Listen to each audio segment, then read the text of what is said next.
I don't think Japan should lower the voting age to 16.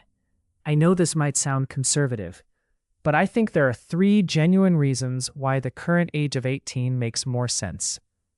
First, the question of civic readiness.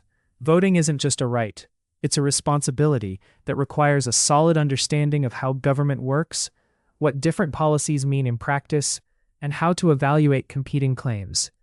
Most 16-year-olds are still in compulsory education, with limited real-world experience of taxation, employment, or public services. I'm not saying they're not intelligent. They clearly are. But civic judgment takes time to develop, and 18 is already a relatively young threshold.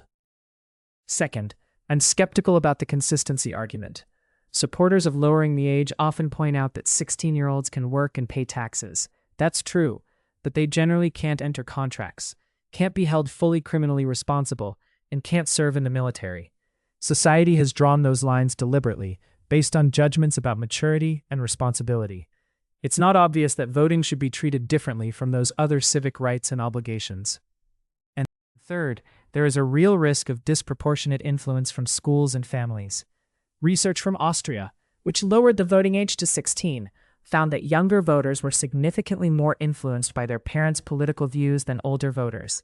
In a healthy democracy, we want votes to reflect genuinely independent judgment, and that kind of independence tends to solidify in the late teens. Now, I do think young people's voices deserve to be heard, through civic education, through consultation processes, through youth advisory bodies. But lowering the formal voting age isn't the only, or necessarily the best way to achieve that. For these reasons, I believe the current voting age of 18 should be maintained.